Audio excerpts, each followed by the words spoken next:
Well,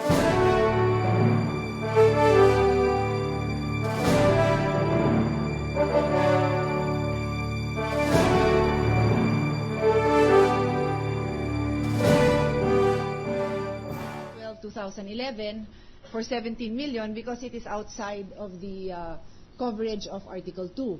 So I would just like to get direction on how how we as senator judges are expected to treat this, because I cannot comprehend how this is covered by Article 2, and if we are now looking at this from a money laundering standpoint, I would just like to get direction. And this also goes for the opening of other accounts, and including the transfer of the account. I am definitely interested in the pursuit of justice, but I still need to understand how it relates specifically to Article 2, because this is why this witness is being presented. So we do not get confused by the issues, Mr. President. I would suggest that we take this up in our caucus on Monday.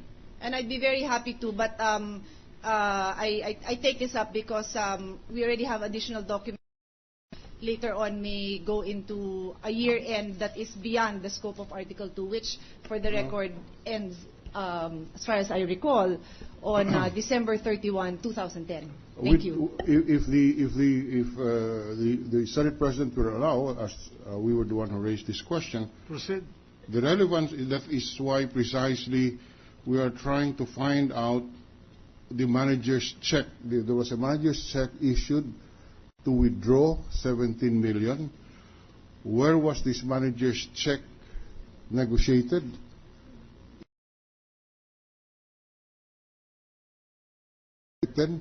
As to whether it was negotiated or it's still outstanding, and therefore it becomes relevant because on December 31 of 2011, this could be part of the assets which would be, of course, I'm sorry, I withdraw that, Mr. President.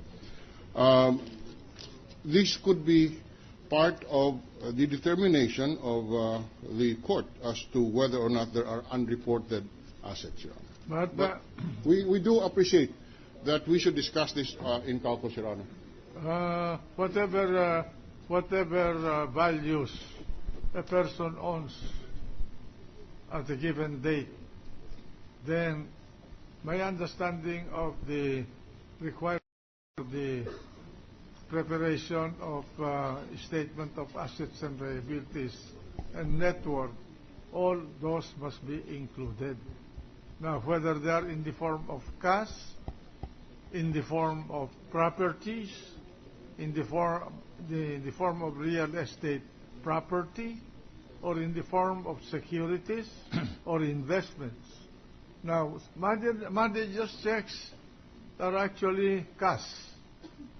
They have the nature of a cash asset of a taxpayer, because you can negotiate them anytime and you can convert them into cash.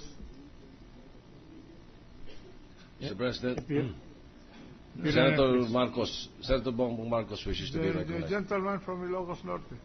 Just as a suggestion, Mr. President, I note that we had provisionally issued a subpoena for Congressman Banal. I am in receipt of information that he is in fact in the building, and perhaps we could just invite him to come and explain, where he can confront the witness and explain what exactly the events that transpired during his visit to the bank. Just as a suggestion, Mr. President. Well, if he's in the building, well, this chair have no objection if he will appear and clear the air about his supposed involvement in this matter. Before that, Mr. President, may we recognize Senator Joker Arroyo before we decide. From Makati and Bicol. Any witness, any person that we call has the right to prepare. So give Congressman Banal time to prepare, because we cannot give a shotgun question here. So I think let the invitation stand as it is. I hope you will agree, Senator Marcos. Thank you. Very well, but certainly because the issue. So I was just making the suggestion.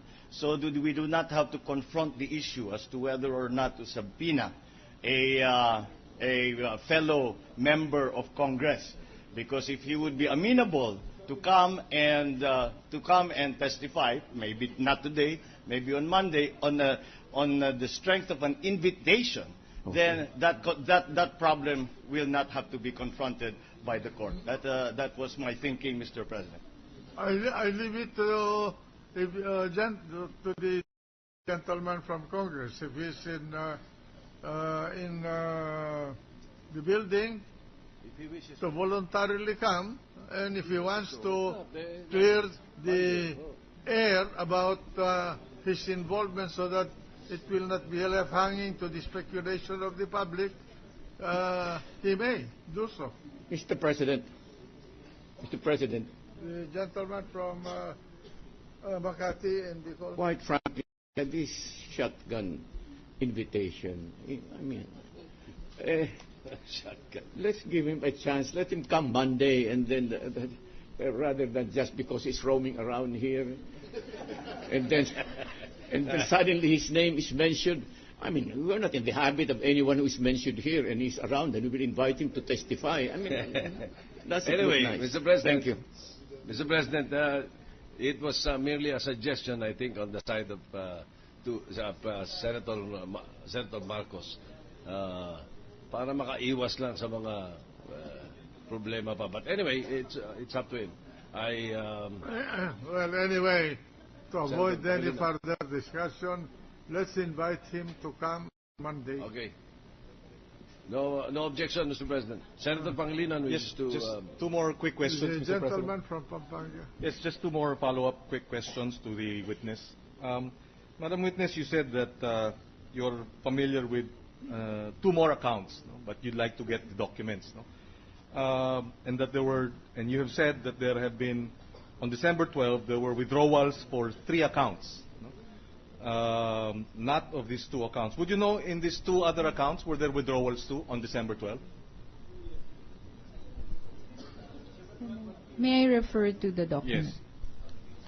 Yes. Last December 12, 2011.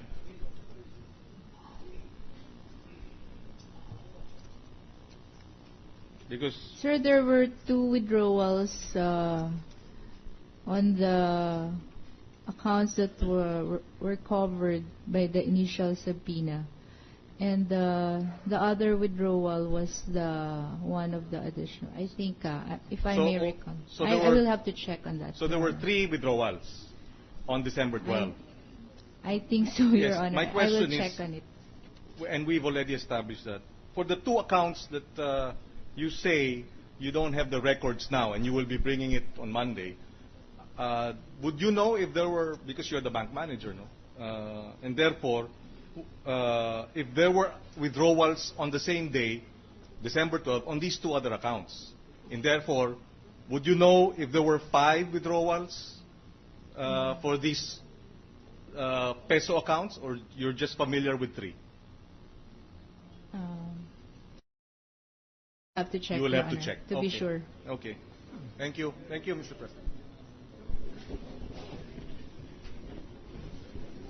Your Honor, please. The gentleman from the defense. Since we are prohibited, Your Honor, by the rules of this impeachment court to make any objection to any manifestation or examination by the member of this honorable court, Your Honor, I'll just place on record our observation with respect to the document so to be produced, Your Honor. It will be noted that there is nothing mentioned about, with specific and concretely, Your Honor, about the accounts being mentioned, Your Honor. But apparently the witness is being bulldozed to make an admission to the effect that there are accounts, there are deposits made, although it is not mentioned, Your Honor. It is not specifically delineated nor particularized, Your Honor. We want to say of record with your apologies to this court, Your Honor, that this necessarily partakes of a fishing expedition, Your Honor. No, to be fair, counsel, in the course of the testimony of the witness, and I think it was the president of the bank, who revealed that there were other accounts. We did not fish for that information. It was the president of the bank who mentioned about the existence of first one account.